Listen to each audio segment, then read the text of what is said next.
Сәлеметсіздер ма? Құрметті көпшілік, қалайсыздар? Енді көптен бері сіздермен онша жүздеспедім. Қолым тимей кетті ма? Үйде бала шаға бар, немерелер бар. Оларға ойнама деп, шуылдама деп айта алмайсың. Арасында той-томалақ бар.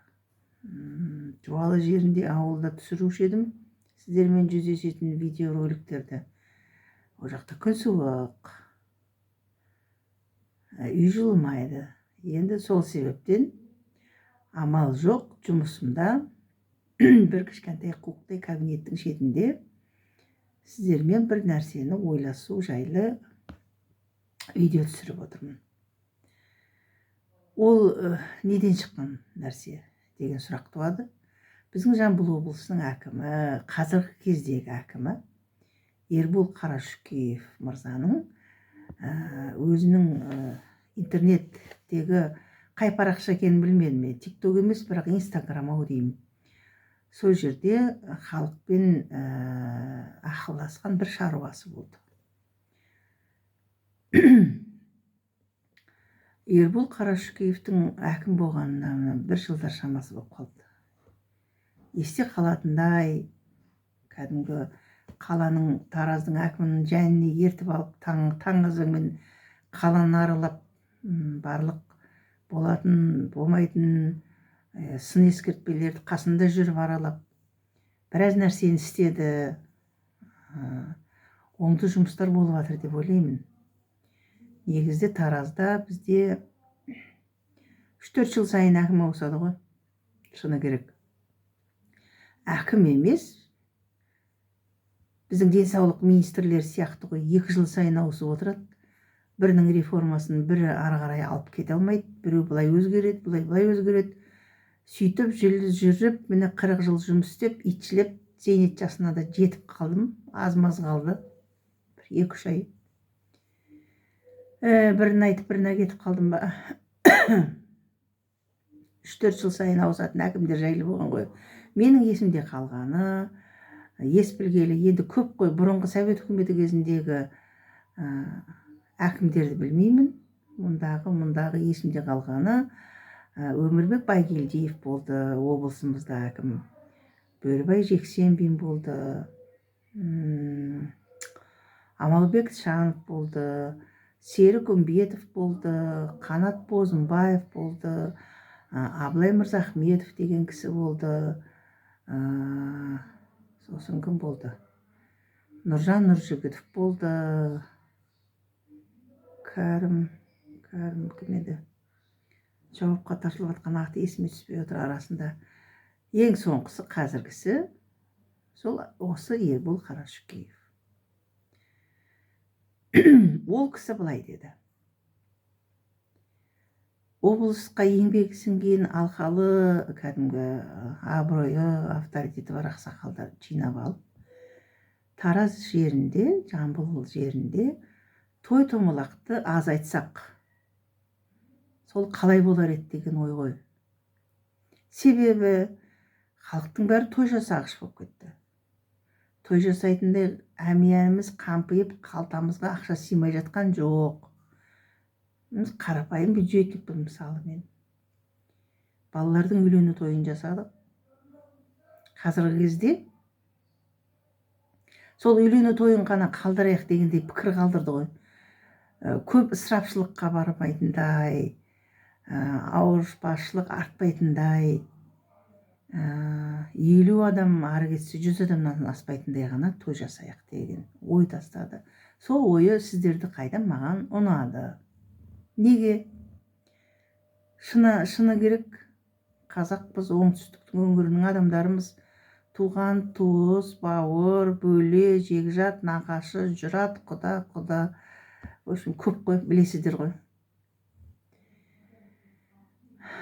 Айына 4 тойға барғаның өзінде, сонда біз 12 айда 48 арасында ас жиын 50 шақты тойға барады екенбіз. Енді былай жалпы санағанда кем дегенде 20 мың, орта есеппен 20 мыңға барамыз. 48 тойға барғанда бір жылда азды көпті 960 мың, 1 миллионға жуық ақша кетеді екен. Міне қалтаны қаққан деген қайда жатыр. Осындай ысырапшылдықты азайтса тіпті жақсы болар еді деген өзімнің ойымды сіздермен бөліскім келді. Бұрын соңды бұндай жаңадан ой айтылмап еді. Комментарий жазған көпшілік халық көбісі қолдап жатыр енді. Біздің Тараз жерінде бір келіншек бар, маңдайы мынандай кере қарыс, министерствоны қоймайды, жалып айтқан о кісіге қараған, сіз сөйтіп мәселені шешіп беріңізші дегеннің бәрін білгіш, шешкіш, осы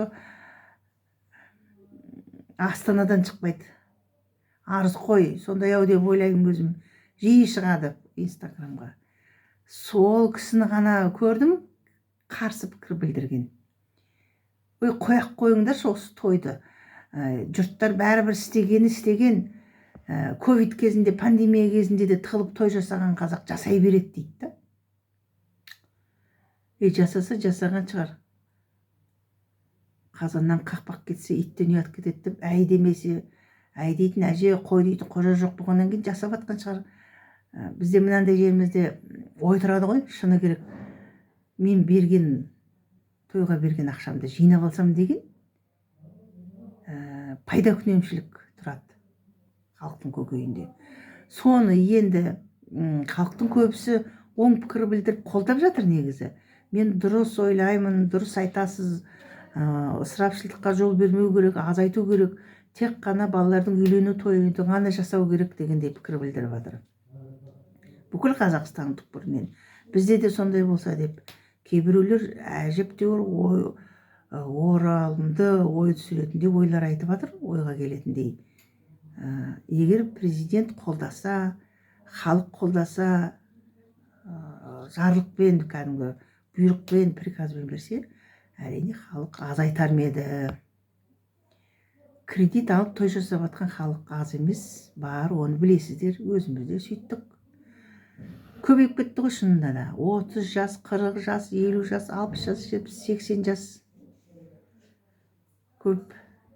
Бесікке барғанда той, шілдехана той, тіл ашар той, сүндет той, не болса соның бәрі той. Тойхана мен мейрамханалардың қожайындарының қалтасына барып түсіп жатыр. Ондай жасағыларыңыз келе ма? Үйлеріңізде жасаңыздар, үйлеріңізге шақырыңыздар деп жатыр. Ол да дұрыс ой. Жоғарыда айттым ғой, 1 миллионға жуық нәрсе тек қана тойға кетеді екен. Бармасақ ұят болатын сияқты деген пікірлер білдіреді. Негізі әркім әртүрлі ойларын білдіріп жатыр. Негізі 80-90% қолдап жатыр. Мен де осы облыс әкімінің ойын қолдаймын. Шерхан Мұртаза атамыз кезінде айтқан екен, елбасы біреу, халқы оған тіреу деп.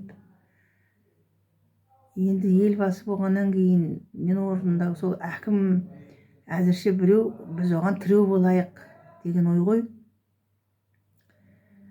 Менде бір кішкентай кітапша бар, мынандай қазақтың мақал мәтелдері деген, сіздерге кейде бір көрсетіп қоямын анда-санда. Соның ішінде хан бол, әкім бол, халқыңа жақын бол деген бір кітаптың 5-6 бет тарауында тек қана әкімдерге арналған мақалдар бар екен.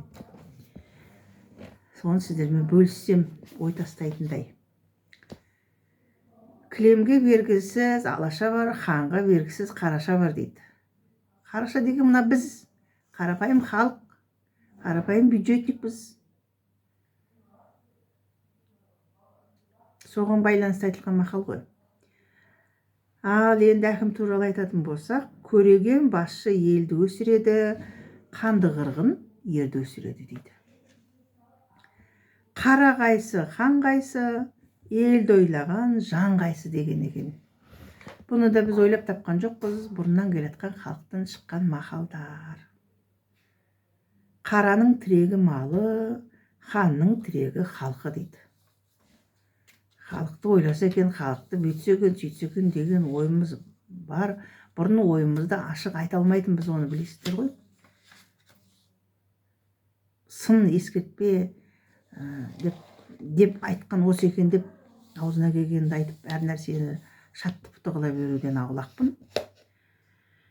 Тағы не мақал бар? Әкімің әділ болмаса, жұрт бұзылады, саудаң әділ болмаса, нарық бұзылады дейді. Жүйелі сөзге түйе де шөгеді дейді. Міне жүйелі сөз болғаннан кейін ойымды білдіргенім ғой. Жақсыдан әкім қойсаң, елді түзетер, жаманнан әкім қойсаң, елді жүдетер деген мақал бар екен. Елдің қамын ойлаған жігіт-ау, осы Қарашөкеев мырзамыз. Ілгеріде айтқан әкімдер есте қалған, әйтеуір бір тірліктерімен Жамбыл жерінде есте қалған әкімдер ғой. Есте қалмағаны, демек олардың ешқандай жақсы тірлігінің болмағаны ғой. Жолдасын таппаған ер азады, басшысын таппаған ел азады дегенде мақал бар екен. Айта берсек мақал көп, құрметті көпшілік. Бірақ маған ұнаған сіздерге ұсынғаным. Осындай ойымды білдіргім келді. Сіздер қалай ойлайсыздар? Ой пікірлеріңізді білдіріп, каналыма жазылып, бөлісе жүріңіздер, сау саламатта жолыққанша.